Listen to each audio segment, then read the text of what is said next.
are out here to talk more about the Dragoon pistols with Larry Hedrick here by my side.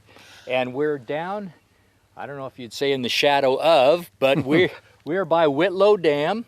It's a Black Angus here behind us. This is nice because we don't have to pay them anything for being on here. And so we're on our way out there. We thought we'd stop here and let Larry give a little bit of the history of the area that we're in right now, because this is a part of your past, yes, right here. So why don't you tell us where we're at and what you did out here? Okay, well, you know, I went into the Army right out of high school, and my dad sold our farm in Kansas and retired out here. And when my active service was over, I didn't have a home. so I came out here to see Dad, and he was living at the Anchor P Trailer Court in Higley and Maine in East Mesa. And it was owned by a fellow named Pete Allen. And Pete was a retired Navy guy, and he had purchased the homestead of Hart Mullins, which was homesteaded in 1915. And the only house in the whole valley was the rock house that Hart had built, probably with his brother Jesse. Hart's dad was a stagecoach driver from Superior to Florence. And Pete, you know, he knew I had just got out of the service and wasn't doing anything, and he said he needed some help. Would I work for him? And I agreed. And he was running some cattle out here, and he wanted me to keep an eye on his cattle. There were a lot of mountain lions in this area at the time. And in fact, some of the ranchers off over to the east had dogs, and they organized mountain lion hunts on a regular basis. And you know, the other thing he wanted me to do was Pete knew that Whitlow Dam was going to be built, and in order to maintain water rights, the ditch, the irrigation ditch that Hart Mullins had dug himself, had to be maintained in a way that would carry water. And we're standing next to that ditch today. And he took me down. He said, we'll start at the Narrows. And that's just about where we are now, the dam in the background. Now you have a book. I have a book. That where it talks about the Narrows. This was written in 1974 by Bob Garman, and I bought this in 1976 and read it, and there was an article a page in there that mentions supplies would be available, a place called the Narrows along Queen Creek where the flood control dam is, and commonly called the Narrows. Well, I didn't know anything about the Lost Dragoon pistols at that time, but when I read the story, the story was published in 3 different parts in a newspaper, written by a friend of mine, and it never mentioned anything until the last part of it. It mentioned the Narrows. So I knew exactly where we were talking about. Everybody, you know, the story told about a dominant pointed peak, which everybody thinks was Weaver's Needle, and they were attacked right here where that dam is by the Apaches. They never made it anywhere near Weaver's Needle. Yeah, Weaver's Needle is over here, quite a ways from where we're at. We're in back of the main mountain, right? And you pointed out we're nowhere near that. Nowhere. We're at least 5 miles. Yeah. And the ditch here has been opened up by machinery since. I didn't even know it was this wide now, but it was only about 2.5 feet wide and about this tall. And runoff from the hillsides had broken some of the walls down and backfilled the ditch. And he put me to, you know, this thing is at least a half a mile long. And he put me out here cleaning out that ditch and repairing the walls. Thank you. And they're ad-libbing. It got to be it was the summer of 58, and I was out here the last part of 58 and 59 living in the rock house. It was a Motel 4, and they didn't leave a light on for you. I mean, we didn't have Which is right over here. There's a big clump of palm trees right out in the middle of nowhere. It's beautiful. And Pete Allen planted those palm trees out there with this irrigation water, and that's what ended up in the golf course. And Anyway, he brought out 2 more guys to help me out. One was an Apache Indian, and one was a guy fresh over from England. And I mean, what a combination. A Limey, an Okie, and an Apache. There's no PC here, okay? Yeah. The Apache never said a word. Yeah. The Englishman never shut up. It was quite a thing. Well, that's a great combination. But anyway, we finally got the job done. And it was an enjoyable experience. I mean, I was footloose and fancy free, and I had a big iron strapped to my hip, and Pete had a lever action rifle in the rock house, and before I'd turn in for bed, I'd go out and fire off around to let the mountain lions know that, hey, somebody's looking after the cattle. There you go. That and footloose and fancy free to me was something else other than being out here with a gun and some mountain lions. But okay, but good for you. I enjoyed it, and reading the story of the Lost Dragoons, and knowing that this book had a common place called the Narrows, and actually working at the Narrows, when I read the story, I knew exactly where to start looking. So when you were working out here, this was called the Narrows, is that correct? Right where the dam is. Where the dam is. Now, why was that called the Narrows?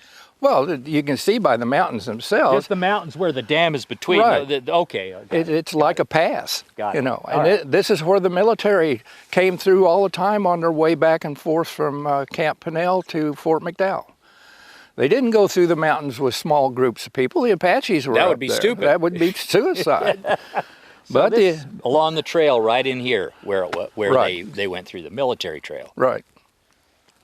And the stage line. So we're standing basically where, not necessarily this road or where we're at, but this is where the stage line would go through. Exactly. Yep. When I was here, of course, the dam wasn't here. The dam was built in 1960. I was here in late 58 and early 59.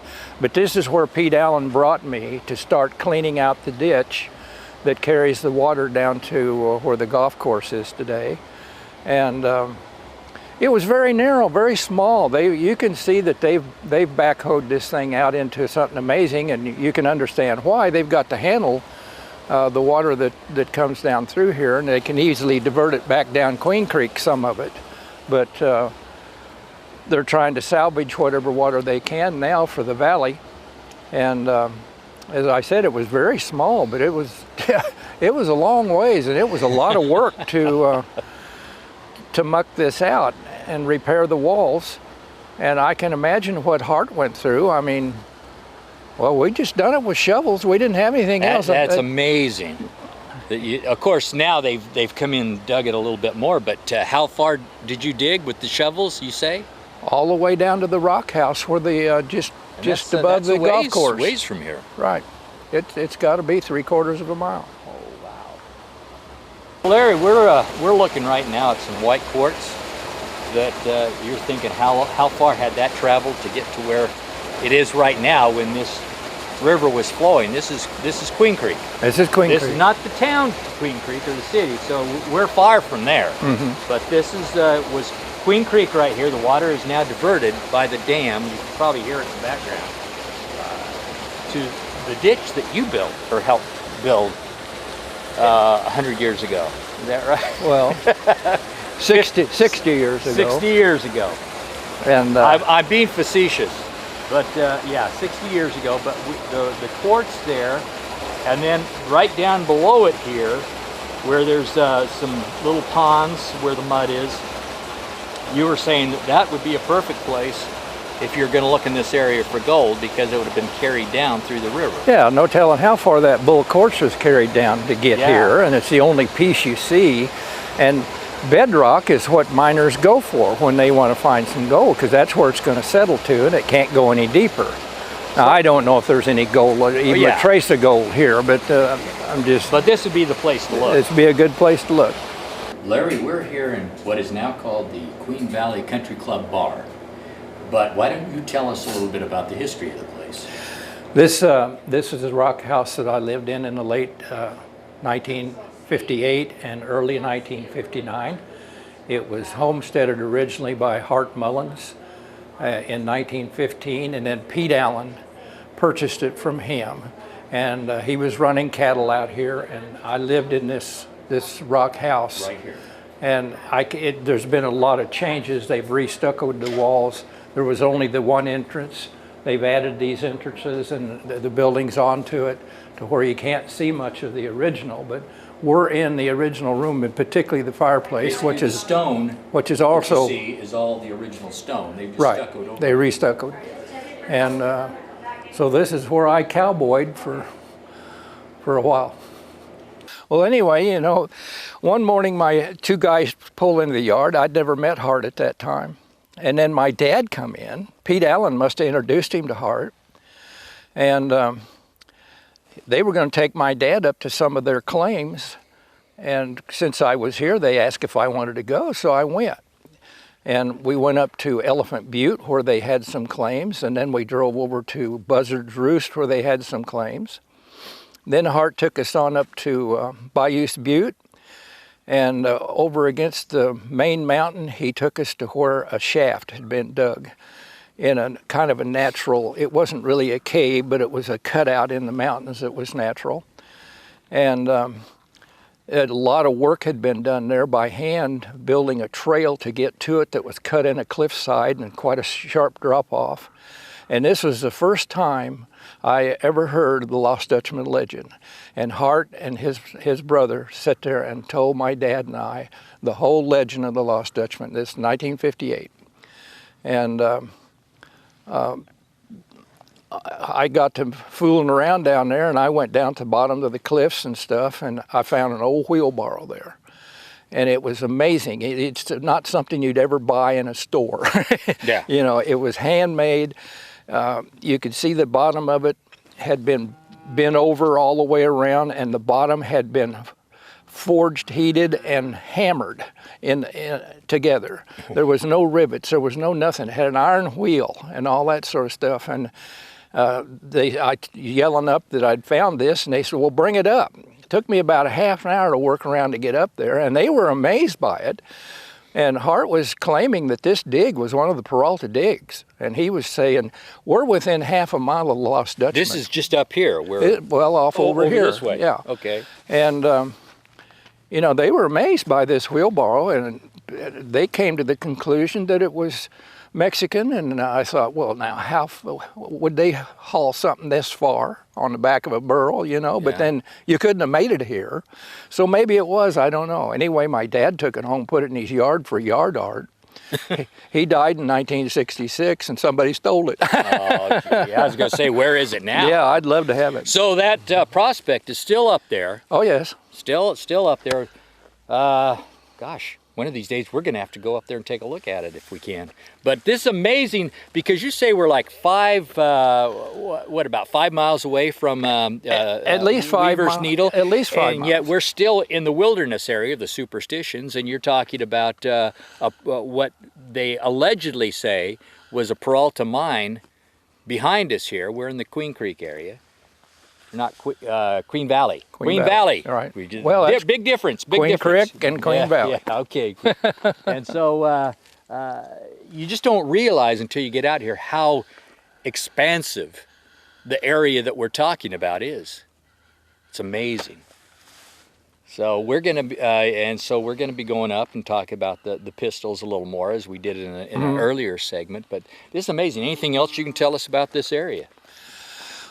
Well, not really. I haven't been out here for years. I was amazed that they dug this out so big, but then, you know, it is for flood control as well as irrigation. And there was a well down at the rock house, and the cattle would come in every night to get water. And my job, of course, was to fire up he had a generator to run a pump jack, although you know, it was kerosene lamps in the house, and. The cattle would bed down there for the night. So it was easy to keep an eye on them. You didn't really need to worry about mountain lions and stuff during the day. It was at night, and these were yearling calves he had out there, so they would be an easy takedown, you know. So that was my cowboy days. Well, you know, I'm thinking now a steak dinner would probably be good. All right, we're going to head on up a little further and talk about some of the other things along the trail.